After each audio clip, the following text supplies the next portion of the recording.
ఎప్పుడన్నా కానీ ప్రకృతి విపత్తి వచ్చినప్పుడు ప్రభుత్వం అనేది పూర్తిగా ఆదుకోవాల్సిన బాధ్యత ప్రభుత్వం పైన ఉంటుంది. ఇంత మునుపు హరికేన్ అప్పుడు నేను చూశాను, తర్వాత ఉదూ తుఫాను వచ్చినప్పుడు చూశాను. అదే సమయంలో ఇంకొక పక్కన ఏదైతే తిత్లీ తుఫాను కూడా నేను అటెండ్ అయ్యాను.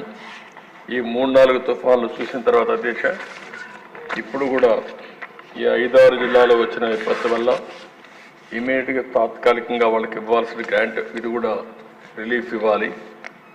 అందుకని ఈ సభ ద్వారా వారందరికీ హామీ ఇస్తున్నా, ప్రతి ఒక్క కుటుంబానికి, నష్టపోయిన కుటుంబాలకి 25 కేజీల బియ్యం, 1 కేజీ పప్పు, 1 litre palm oil, 1 KG potato, 1 KG ఉల్లిపాయలు ఇస్తున్నాయి.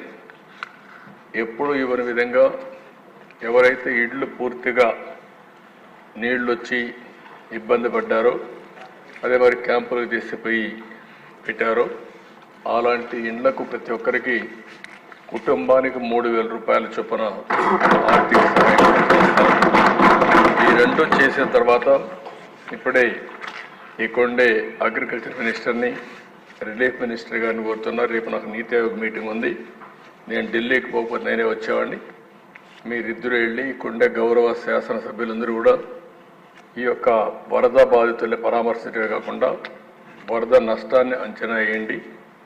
ఏ పంట ఎంతవరకు సబ్మర్జెన్స్ అయింది, ఏదైనా రికవర్ అయిందా, రికవర్ కాకపోతే ఏం చేయాలి, ఏం చేస్తే ఇన్పుట్ సబ్సిడీ ఎంతవరకు ఇవ్వాలి, మళ్ళీ రైతు కోలుకోవడానికి ఏమి ఇవ్వాలనో ఒకసారి నాకు రికమెండ్ చేస్తే తప్పకుండా వాళ్ళని ఆదుకునే బాధ్యత తీసుకుంటాం.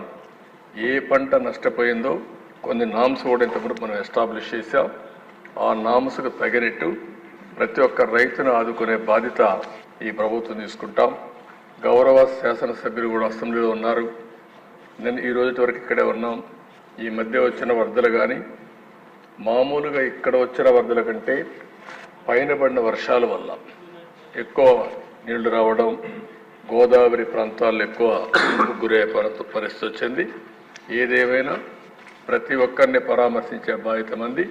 మీరు ఫీల్డ్కి వెళ్ళండి, వాళ్ళకు అండగా ఉండండి. అదే మరి మంత్రులు కూడా వస్తారు. అదే మరి ఆ జిల్లా మంత్రులు కూడా సమీక్షలు చేసుకుని మీ జిల్లాలో ఉండే పంట నష్టం పూర్తి వివరాలు అందజేయండి. వాళ్ళందరికీ న్యాయం చేసే బాధ్యత ఈ ప్రభుత్వం తీసుకుంటామని చెప్పి తెలియజేసుకుంటూ, ఇప్పటికే నామ్స్ ఉన్నాయి. అవసరమైతే ఇప్పుడుండే నామ్స్ కంటే ఎక్కువ ఇవ్వడానికి ఎన్ని కష్టాలున్నా పర్వాలేదు.